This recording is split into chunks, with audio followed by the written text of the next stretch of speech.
Assainir son cadre de vie, adopter une bonne hygiène sont des actes de prévention contre le paludisme. Dame Kamel Alavo l'a si bien compris. Rencontrée dans la ville d'Abomey, elle dit développer des stratégies pour mieux lutter contre la malaria. Chez moi ici, là, même s'il n'y a pas les saisons pluvieuses, là, tous mes enfants dorment sous moustiquaires. Comme il y a trop de moustiques, je suis allée à la pharmacie pour prendre des médicaments pour qu'ils fassent des soins préventifs pour que le palu ne les atteigne pas. Le soir, quand les enfants regardent télé au salon, on applique les phytoches. Donc, je vais faire pour mon mieux quand même. Le paludisme, cette maladie causée par le parasite Plasmodium, représente un problème majeur de santé publique dans le monde et en particulier au Bénin. L'hygiène de vie, des avancées médicales et la sensibilisation des communautés sont aussi au cœur de cette bataille. Nous sommes habitués au saclage, au nettoyage des lieux. On n'aime pas trop laisser les flacons d'eau par-ci et par-là. C'est surtout l'entretien des lieux qui est primordial ici chez nous. Les mousticots naturellement présents. Les femmes enceintes et les enfants sont les plus exposés. Le gouvernement de notre pays a entrepris à travers le ministère de la Santé suffisamment de stratégies de lutte contre le paludisme. Dans le registre de la prévention, il n'y a que lorsqu'une femme est enceinte, elle bénéficie d'un certain nombre de comprimés de sulfate d'oxine et pyrimétamine au cours des consultations prénatales et bénéficie également d'une couverture par une moustiquaire imprégnée d'insecticides à longue durée d'action. Et c'est pareil pour les enfants également qui bénéficient de la protection par les moustiquaires mise à disposition gratuitement par le gouvernement et les partenaires. La Journée mondiale de lutte contre le paludisme rappelle à tous la nécessité de rester mobilisés et unis dans la lutte contre cette maladie.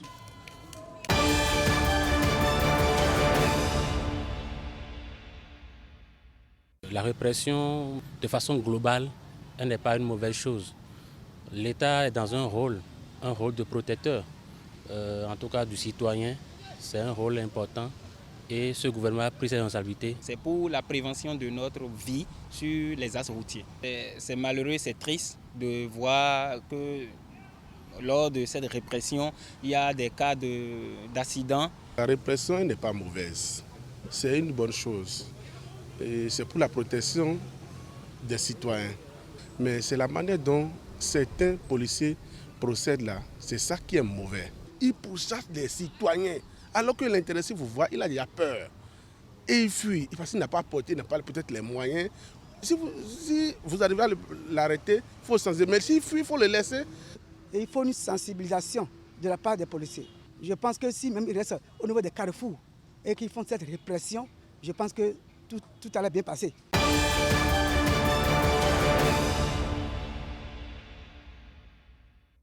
Qui pour succéder au Marocain Achraf El Dogmi pour le Tour du Bénin? Réponse le 4 mai prochain. Une certitude, la fête du cyclisme aura lieu.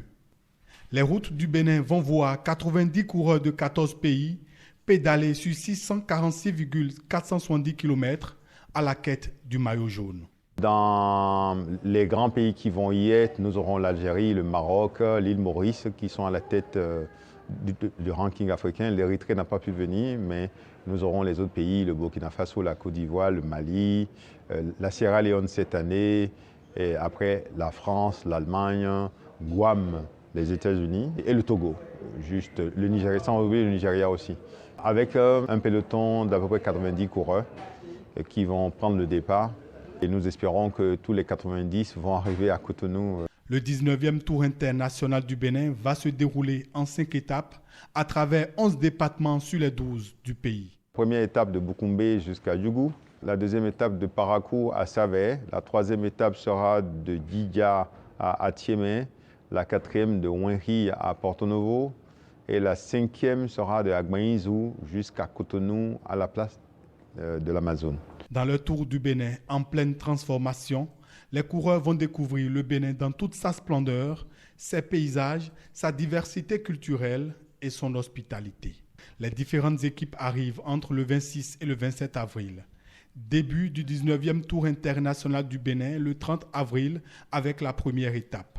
Les coureurs démarrent le tour à Boukoumbe pour mettre le cap sur Djougou, soit 125 km 800 de parcours inaugural.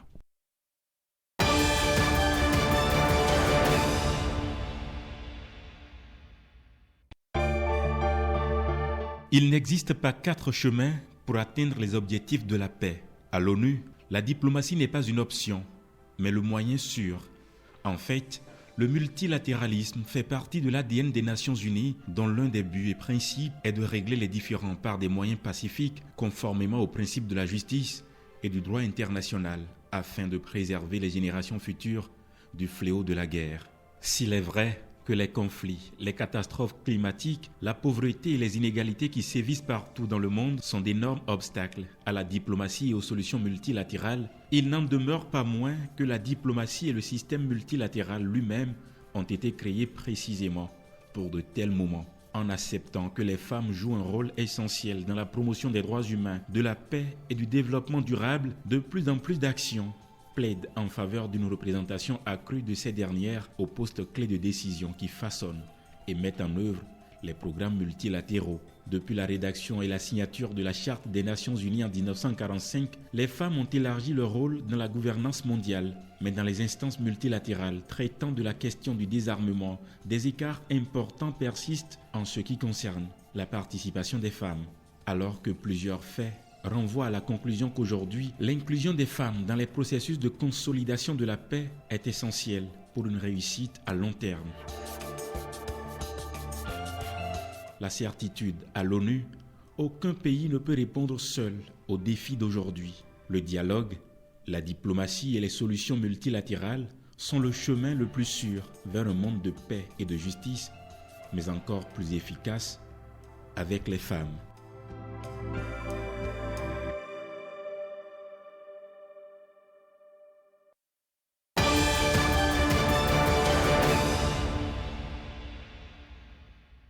« 2012-2023, les engins explosifs improvisés connaissent une expansion spectaculaire dans la sous-région ouest-africaine, faisant de nombreuses victimes. Cette situation a nécessairement entraîné une augmentation significative du nombre de victimes parmi les civils, les forces de sécurité et de défense et les forces de maintien de la paix de l'ONU. De plus en plus, les groupes armés terroristes font usage de ce type d'engins.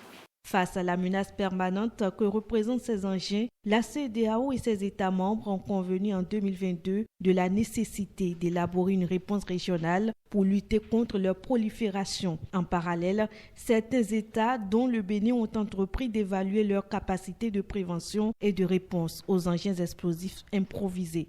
Notre pays, le Bénin, a identifié depuis 2021 l'importance de la question des engins explosifs improvisés à travers leur inscription au chapitre 8, alinéa B2 de la liste nationale des biens stratégiques et sensibles du Bénin. C'est pourquoi je me réjouis que le Small Arms Survey et la Commission nationale organisent cet atelier consultatif de 3 jours à Cotonou, afin de réaliser une auto-évaluation du cadre des pratiques et des procédures nationales. Alors le modèle qu'on va utiliser pour ces 3 jours de l'atelier, c'est un modèle qui a été développé en 2020 pour appuyer les États à évaluer leur capacité nationale de prévention et de réponse. Les résultats permettront à terme à notre pays d'élaborer une feuille de route en vue de l'élaboration d'une stratégie nationale et globale. Cet atelier va s'appuyer sur des éléments clés de la lutte contre les engins explosifs improvisés.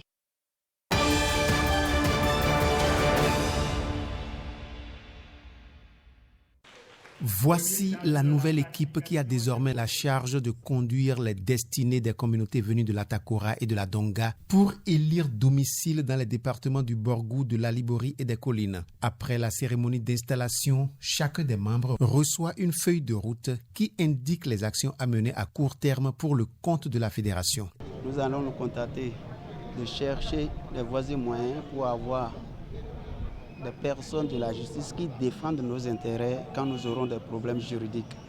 Nous allons également avoir une communication directe avec les autorités sur place pour nous permettre de régler les problèmes de terre et couramment d'agriculteurs et d'éleveurs.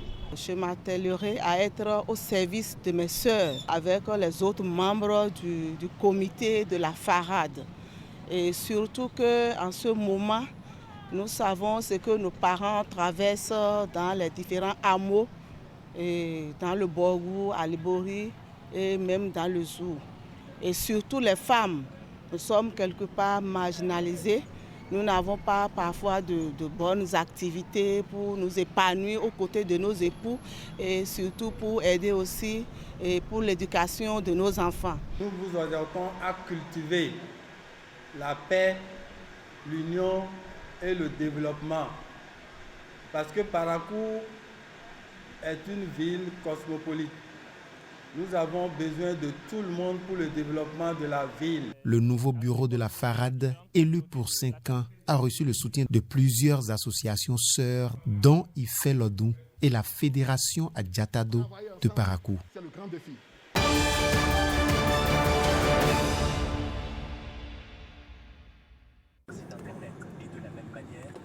Rabat, lundi après-midi du 15 avril 2024. La délégation de la Confédération africaine des sports boules s'immobilise dans l'enceinte du Comité national olympique du Maroc. Dans le hall, le secrétaire général et le chargé des relations internationales sont là pour l'accueil.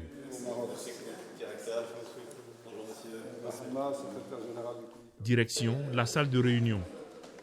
Au cœur des échanges, la bonne organisation du 9e championnat d'Afrique de pétanque à Marrakech au début du mois de juin 2024. Le Maroc est actuellement champion d'Afrique. Ils vont défendre le titre conquis au Burkina en 2021.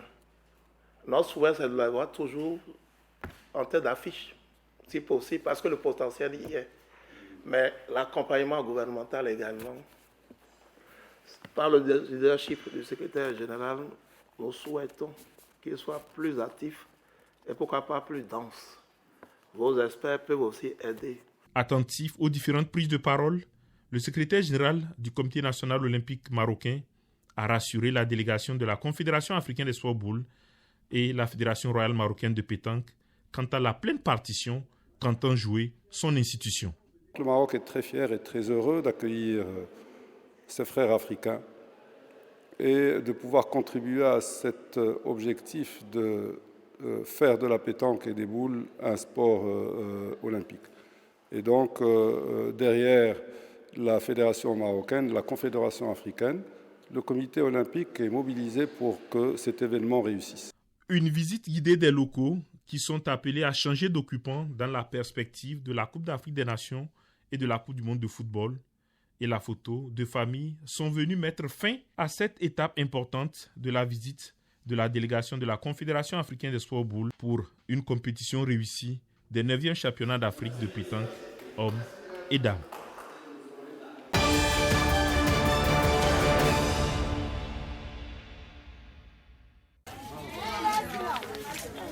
En Afrique de l'Ouest, le seuil de vulnérabilité économique de la femme demeure important. Il y a les femmes qui font les petits commerces. Un rapport analytique en examen dans cette salle, c'est celui établi à la suite de l'état des lieux des femmes participant au commerce à petite échelle au niveau des frontières entre le Bénin, le Togo et le Ghana. Nous avons commencé ce travail avec l'OIM depuis 2021. C'est pénible de voir les femmes se peiner pour qu'au soir, la famille, que ce soit l'époux, que ce soit les enfants, de façon quotidienne, puissent se nourrir, puissent se soigner, puissent se vertir, et également pour que les enfants soient également instruits. Le commerce transfrontalier à petite échelle est un moteur important des économies locales et constitue un moyen de subsistance de millions de personnes, dont un grand nombre de femmes. Cependant, les besoins des femmes actives sur le corridor Abidjan-Lagos ne sont pas suffisamment comprises. OIM, l'atelier nous a invités et nous sommes venus pour restituer notre problème. Comme là-bas, chez nous, on n'a pas de hangar. Et nous aussi, on a un problème de financement pour aider à avancer nos commerces. C'est pour cela qu'on est venu pour dire nos problèmes à OIM pour qu'ils nous aident. Les femmes sont suffisamment reconnaissantes de cette issue favorable qui se projette à l'horizon.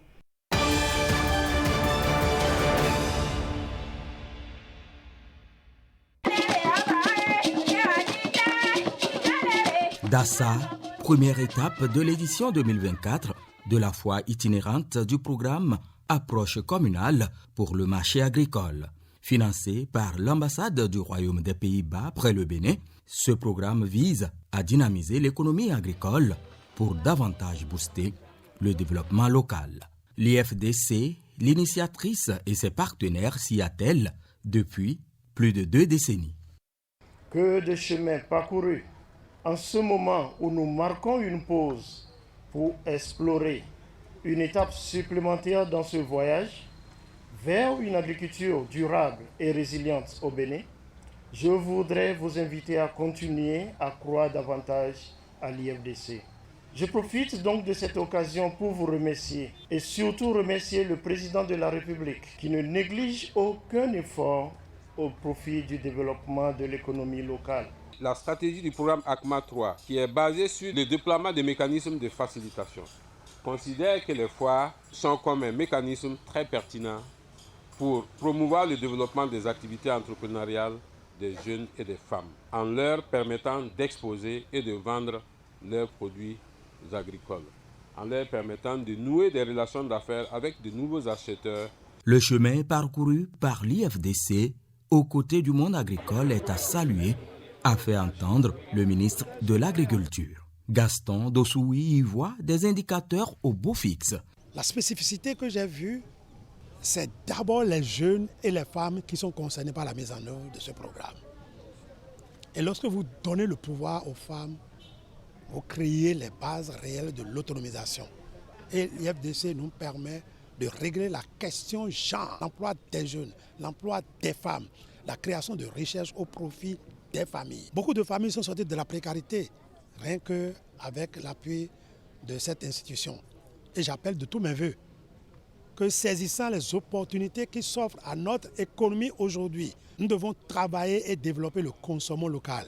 Après l'étape de Dassa dans les collines, Ndali dans le Borgou et Djougou dans la Donga sont annoncés pour abriter la foire itinérante, devenue une tradition.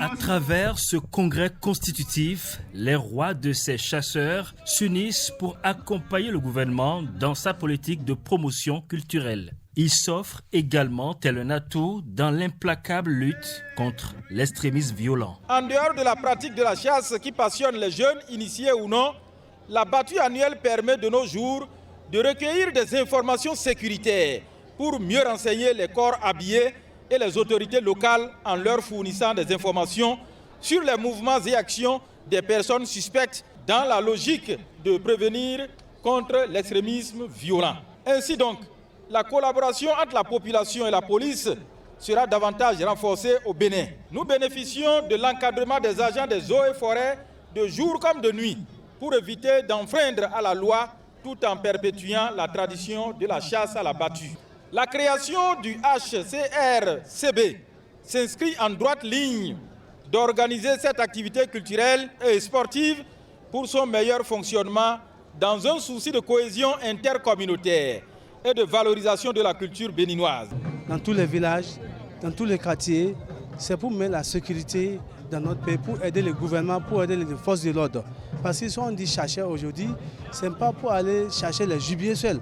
Cette initiative a la bénédiction des autorités traditionnelles, notamment les têtes couronnées, et des autorités politico-administratives. Vous êtes maintenant reconnus comme des acteurs à part entière de la fédération des milieux naturels, de la biodiversité et des gestionnaires d'espaces naturels.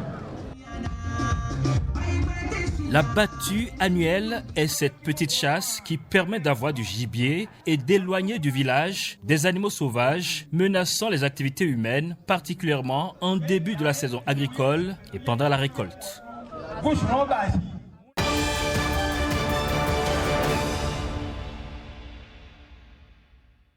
Leur nom entre désormais dans les annales des meilleurs acteurs de développement du Bénin. Pour leurs actions participatives à l'essor de divers secteurs comme l'agriculture, l'eau et les œuvres sociales, ces Béninois reçoivent la distinction par l'agence de communication Les Nouvelles du Jour. Ce sont des personnalités qui sont battues depuis plusieurs années pour le développement de notre chère nation, le Bénin.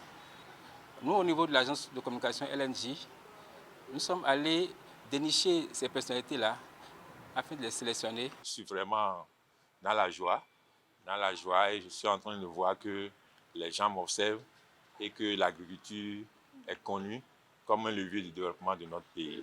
Pour remporter ces trophées de la 4e édition des meilleurs acteurs de développement au Bénin, les lauréats ont dû répondre aux critères de ponctualité, de bon témoignage, d'efficacité dans le travail et d'humanisme dans les actions sociales.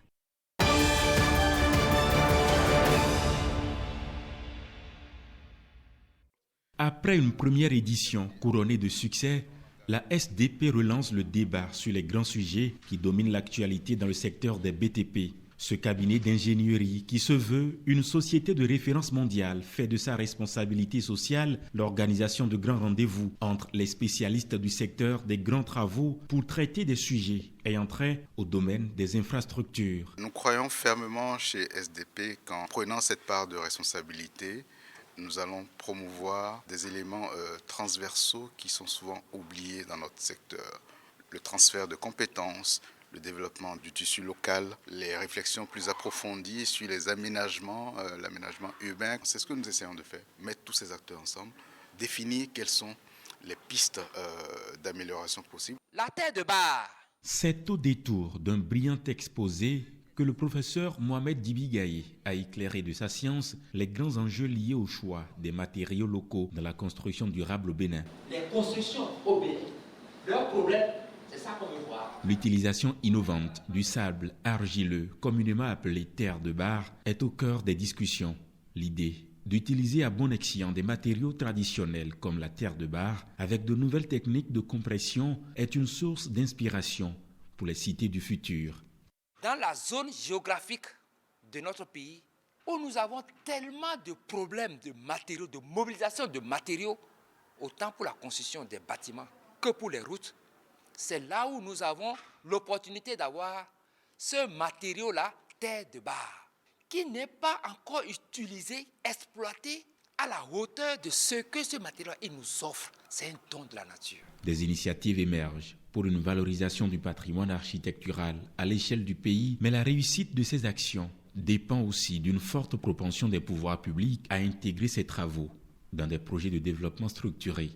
Dans les ouvrages courants, tels que les écoles, les centres de santé et tous les musées que nous sommes en train de rénover aujourd'hui, que nous sommes en train de construire, nous utilisons ces matériaux-là. Je peux vous assurer que nous avons commencé déjà à réfléchir pour voir dans quelle mesure on pourrait contribuer à l'accélération du processus de recherche, d'innovation, surtout dans cette industrie-là, qui nous tient beaucoup à cœur.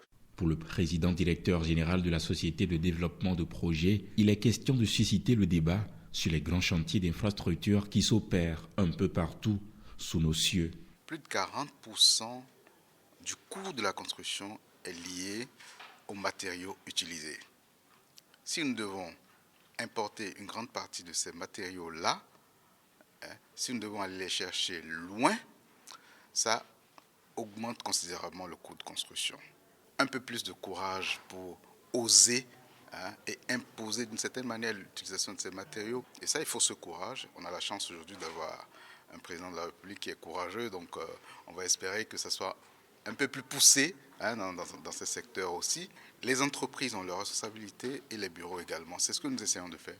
SDP Talks, 2e édition, les fruits ont une fois encore tenu la promesse des fleurs pour le plus grand bonheur des spécialistes du secteur des BTP.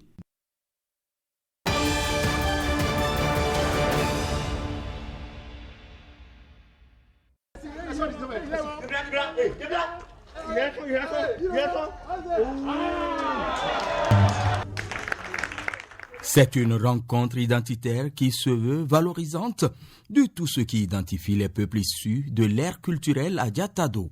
Les filles et fils de cette région célèbrent cette deuxième édition de non-visant sous la bannière de la fraternité, de l'unité dans leur diversité interne d'une part et avec les peuples hôtes du septentrion d'autre part.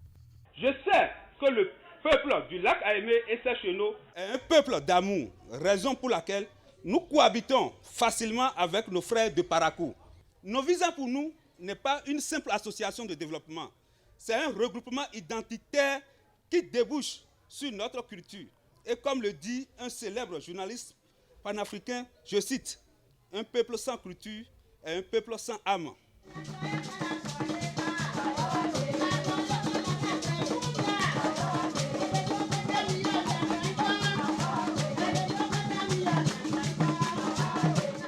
Les membres de ce cercle régional insistent sur le bien fondé de telles rencontres. Non-visant, selon les pères fondateurs, c'est un creuset de vie, d'ensemble, de partage et de communion entre les différentes communautés des groupes ethniques dont elles regorgent. Les quelques prouesses réalisées les éditions passées et la forte mobilisation de ce jour sont la preuve que Non-visant est en train de prendre son envol dans la ville de Parakou et ses environs. Nous devons être fiers d'être ressortissants du lac Aémé. Nous tenons à vous rappeler que notre bureau exécutif national est là pour vous soutenir, vous écouter et vous accompagner dans vos projets et initiatives. N'hésitez pas à nous solliciter car nous sommes là pour vous aider à atteindre vos aspirations et à continuer de grandir en tant que section. Au-delà des réjouissances culturelles et culinaires, Non-visant à Parakou, ce sont des résolutions pour la participation de la communauté au développement local et des orientations visant l'aplanissement des divergences sociales et politiques.